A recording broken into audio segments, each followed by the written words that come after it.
গগনের নবনীল মনের গোপনে বাজে হই বাজে হই বাজে হই। দোল মানে বসন্তের ঝরা পাতা, দোল মানে পলাশের সুগন্ধ, দোল মানে শীতের অবসানে বসন্তের আগমন, দোল মানে এক নতুন প্রেম, দোল মানে মান অভিমান ভেঙে বন্ধুত্বের পুনর্মিলন। দোল মানে শুধু রং। তোর কাছেও এক, তোর কাছে দোলের মানে কি? দোল শুধু বাংলাতেই না, দোল কিন্তু সারা ভারত জুড়ে পালিত হয়। দীপাবলি যদি আলোর উৎসব হয়, দোল তাহলে রঙের উৎসব। দোল আজকের থেকে না, দোল ভারতবর্ষের প্রাচীনকাল থেকে পালিত হয়ে আসছে। বৈদিক যুগে যেরকম দোল পালিত হতো, আমাদের পুরাণের গ্রন্থগুলোতেও দোলের উল্লেখ পাওয়া যায়। পুরাণে কোথায় পেলি তুই হোলির উল্লেখ? আছে, অবশ্যই আছে।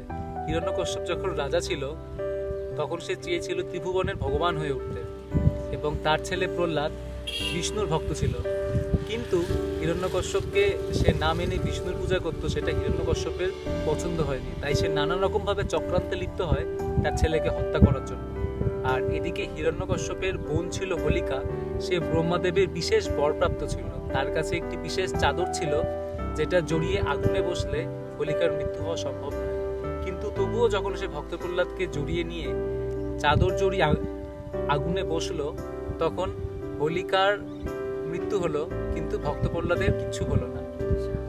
তারপর যখন হিরণ্যকশ্যপ রেগে গেল এবং তার প্রাসাদের এক পিলারে আঘাত করলো খুঁটিতে, তখন সেখান থেকে ভগবান শ্রী বিষ্ণুর নরসিংহ অবতারণ করলো, এবং সেই নরসিংহ অবতার শেষে হিরণ্যকশ্যপের হত্যা করলো।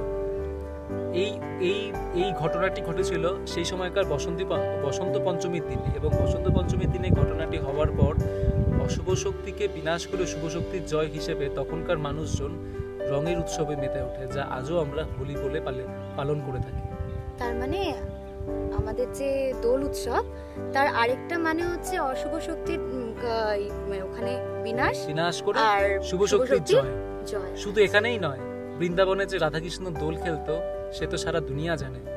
তার থেকেও বড় কথা, আমাদের প্রাচীন যে মধ্যযুগীয় ইতিহাস, মোগল সাম্রাজ্যেও কিন্তু আমরা দোলের উল্লেখ পেয়ে থাকি।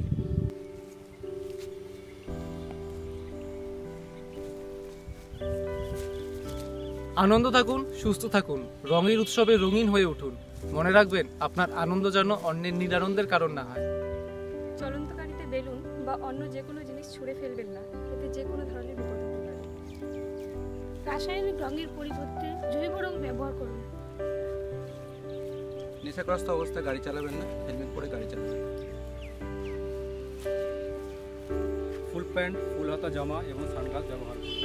পশু পাখিদের গায়ে রং মাখানো থেকে বিরত থাকুন। উৎসবের এই দিনটিতে আনন্দ মুখরিত হয়ে উঠুক আপনাদের জীবন। হ্যাপি হোলি!